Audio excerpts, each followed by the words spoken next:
My name is Bella. I'm a 45-year-old housewife. My husband Peter and I have two high school daughters.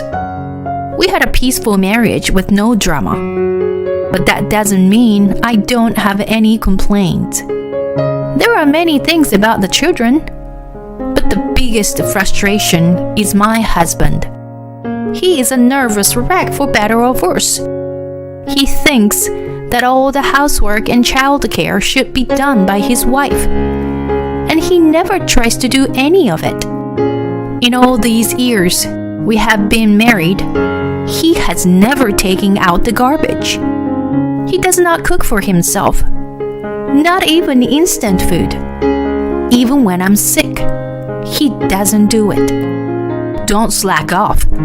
It's your duty as a wife to take care of the house. My husband is the kind of man who would yell at me like that. I never heard a word of concern or care from him. If he had at least brought home enough money, I would have been less dissatisfied. But my husband's income was low. I know it's because of the recession, but it's hard to live like this. Both of our daughters in high school want to go to college. I knew we would still have to spend a lot of money. I used to work as part-time, but it was getting hard to make ends meet, so I became a full-time employee. That made things a little better financially, but working a full-time job cut into my time for housework. I have to work overtime and sometimes came home late. My daughters are independent, so they willingly do what they can do on their own. The problem is my husband. He hates it more than anything when someone messes up his schedule. Hey, it's almost 7 p.m. Why dinner isn't ready yet? Whenever I work late, he calls me on my phone. When I rush home, he's super grumpy and ignores me. Are you a small kid? Just get yourself some food from a deli or something. If I try to tell him something like that, What? I am so tired from work. Why do I have to do that? he gets so angry. Sometimes I talk back to him. I'm working too, and I'm tired too, you know? I was fed up with my husband. One morning, I talked to my husband about something. I'm going to the hospital with my dad on Monday. My dad has aged a lot since my mom died 2 years ago. My parents' house is too far away, and I can't go there often, so I was worried about him. Then, my husband made me an unexpected proposal. My parents are dead, and your father is now my only living relative. Would you like him to move in with us? And my father is now living with us. My father has become completely weak in the legs and feet and has regular checkups at the hospital. Every time I take him to the hospital, my husband asked about his condition. Is he going to be alright? How is he? He's fine. He says he has to stay strong until he sees his great-grandchildren. My father and my husband seem to have no problem. It's comforting to know that you're concerned about him. Huh? What are you talking about? My husband immediately denied it. I was puzzled to understand what he meant. I'm not worried about your father. Attending the hospital takes a certain amount of time and effort. I'm just making sure you have enough time to do your chores. Can you prepare dinner, clean the house? I'm asking you if you were doing everything properly, you know? My husband was that kind of person. I'm so dumbfounded that I'm speechless. I sighed and hurried through the housework as usual. My husband's selfishness is an everyday occurrence. He has always lived as he pleased. He would complain about me working late, but he never leaves a single message when he is working late. When I send him a message asking him why he's not home, he's like, overtime, of course. Moreover, he never tells me in advance what he's going to do on his day off. He's always making plans on a spur of the moment. We're going out today. It's not uncommon for him to suddenly say stuff like that. If I tell him I have something to do, he asks me to cancel it, as if it's something absolutely right. It's just absurd. Especially in the last few years. He seemed to be working overtime more and more, and often misses dinner with us. And yet, he never contacts me, nor does he respond when I ask. So I have no choice but to prepare dinner for him every time. Only when I think he's working overtime and don't prepare dinner, he comes home on time and complains. He was a real pain in the ass. To be honest, I don't want to spend my old age alone with him. I found myself thinking about that. Then, on another Monday, I drove to the hospital with my father. We were supposed to go home after having the usual test and hearing the result of the diagnosis as usual. But then, something unexpected happened. What? The doctor in front of me was making a difficult face. My father next to me is silently staring at the doctor. A cancer? Yes, there is a suspicion of cancer during the endoscopy. Since a detailed examination is necessary, we'll have to ask you to stay in the hospital. Oh no! I didn't know what to say. I don't even remember what the doctor said after that.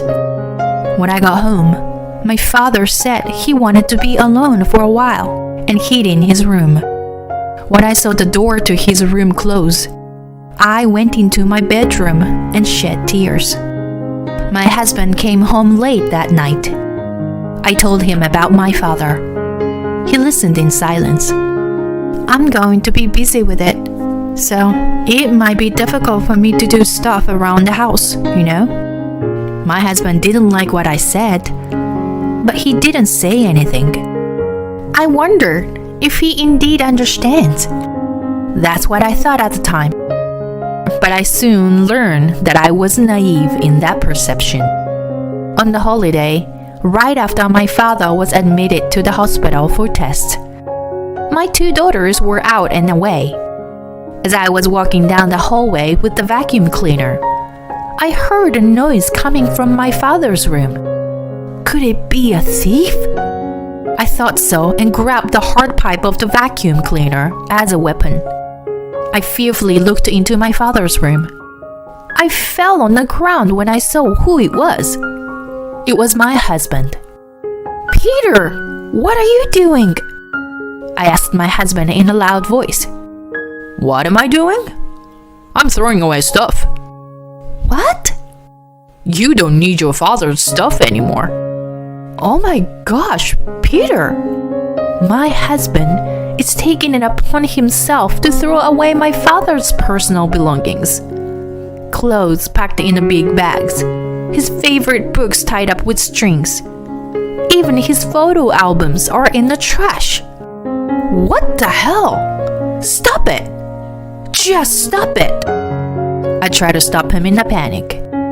But your father has cancer, right? He's not going to survive, so we don't need this. My husband has just said the most ridiculous thing. What? We need more tests. We don't know yet. Don't you dare assume he's dying. But he's lost a lot of weight lately. I'm pretty sure it's cancer. I will have this room when it's gone, you know? You have your room? What are you doing? Really? Shut up. I can do whatever I want. My anger reached its peak with my husband's terrible words. He is a selfish man by nature. But I thought his relationship with my father wasn't so bad. I was even grateful to him for allowing me to live with my father. But this is just too wrong. Too much to take in. I was against moving in with him in the first place. You'd be neglecting the housework. You're the one who suggested having him moving in with us. Well, I'm not getting anything in return for it. What did you say? Your dad is a cheapskate. I thought he would give me an allowance or something. What? Did you expect such a thing? I was speechless for a moment. I have put up with my husband's arrogance my whole life, but this statement was so cruel. I screamed, feeling my eyes turn red with anger. I divorce you. Get out of my house, right now. My husband was so enraged by my fury that he became slurred and ran out of the house without a word. After a few days, I calmed down. However, I can't stand to be married to such a horrible person any longer. At any rate, I wanted to prepare the documents for divorce. I was not sure what the necessary procedures are. I went to a cafe, alone for the first time in a while, to think about the future. On my way home, I witnessed an unexpected scene. Half a month after I kicked him out, I got a call from my husband. He wanted to talk, so I let him. He seemed to be in a good mood and looked the same as before. So, what is it you want to talk about? I've been thinking about it, and I'm thinking, wouldn't it be weird for me to leave the house? You should be the one to leave. Why is that? Because I'm the breadwinner in the family. I'm the one who's been making your living. So, why should I leave? What is this person talking about? Has this person already forgotten? This house is in my father's name. My father bought this house, so it's only natural that you have to leave. I didn't think he had forgotten. I laugh at my husband's stupidity. Yes, the house belongs to my father. He bought it for us when we proposed moving in together. Before that, we lived in a tiny apartment. My father paid all the expenses for the new house, and I felt sorry for him for that. But my husband was secretly thinking to have some allowance from my father.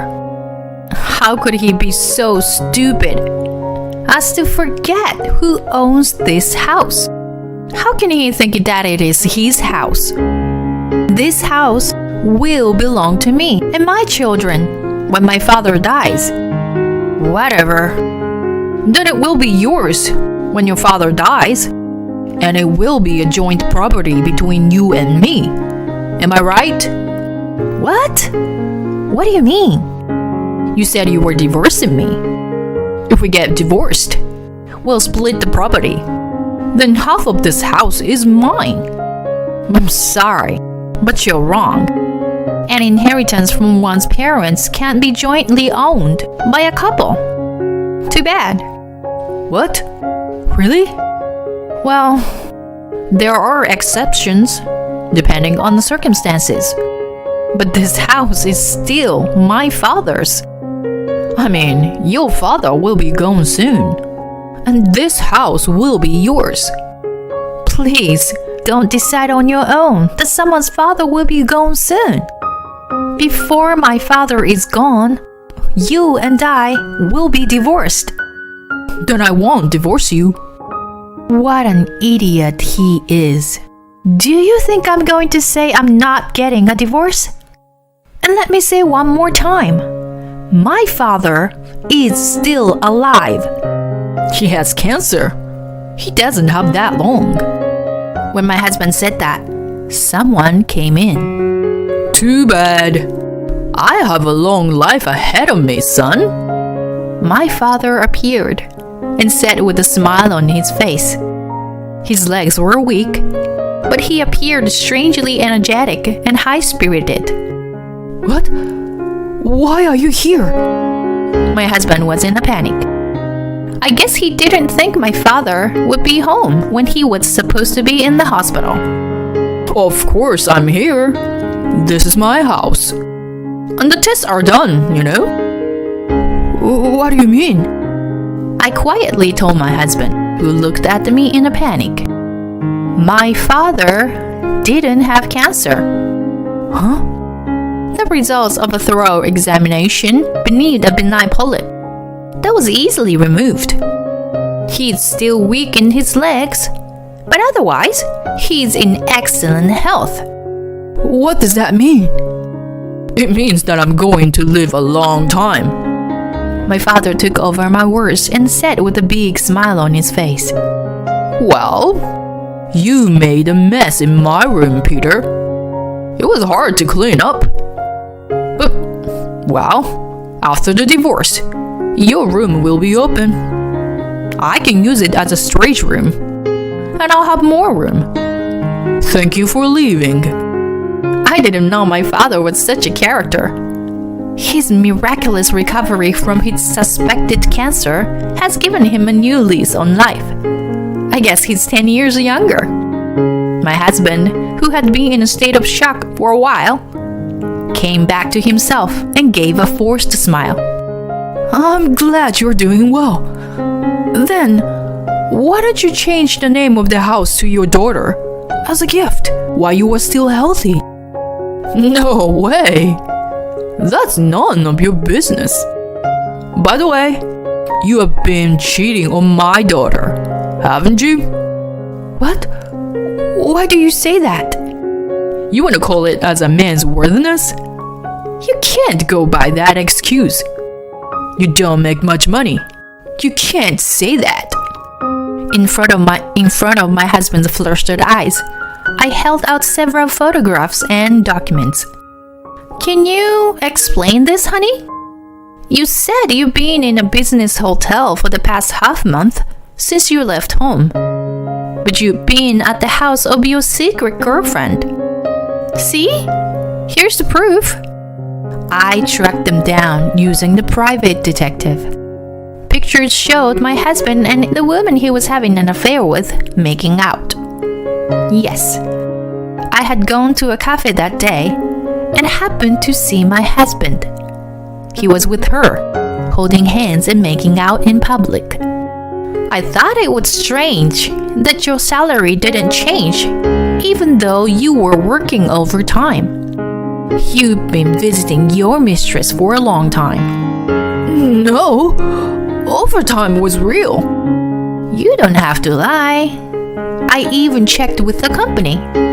They told me there's been no overtime for the past year. Oh no. You've been working a lot of overtime. That means the affair started at least a year ago, right? That's... So, you and I are getting a divorce. I'm gonna charge you alimony and child support. Be ready. No, please, don't do this. Now, get the hell out. My husband ran out of the house, hunched over the side of my furiousness. I don't need to tell you what happened to him after that.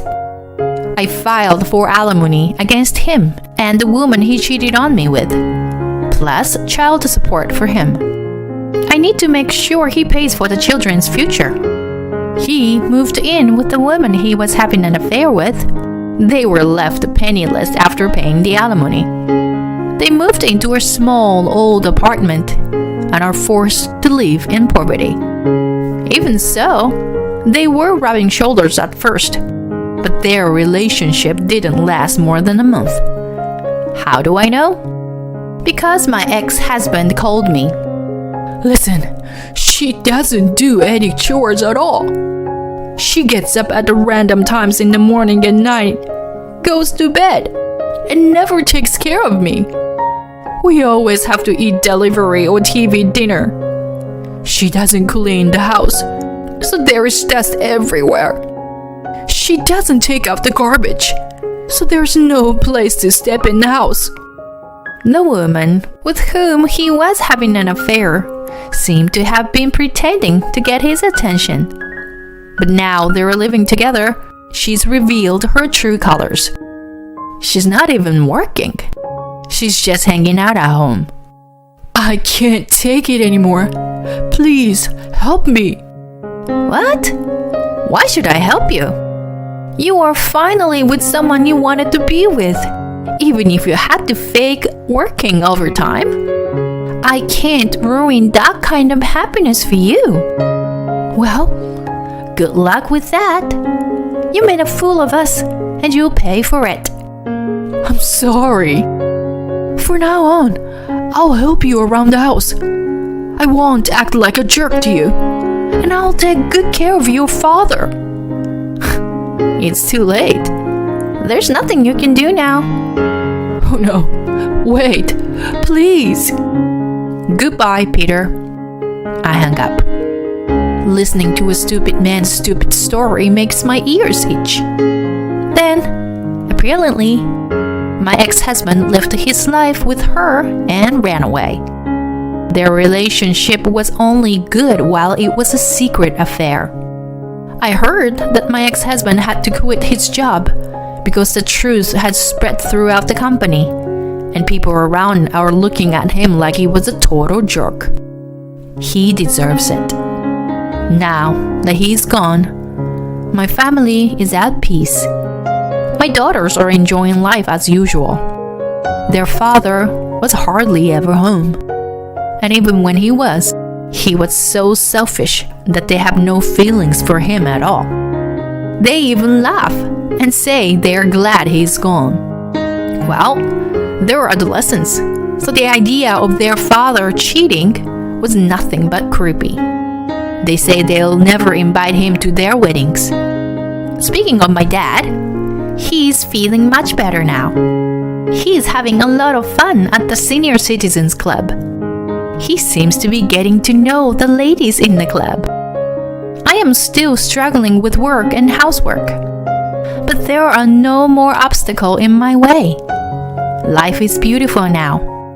I'd like to start preparing for a happy retirement. Thank you for watching till the end. Please subscribe to our channel if you like. See you in the next video.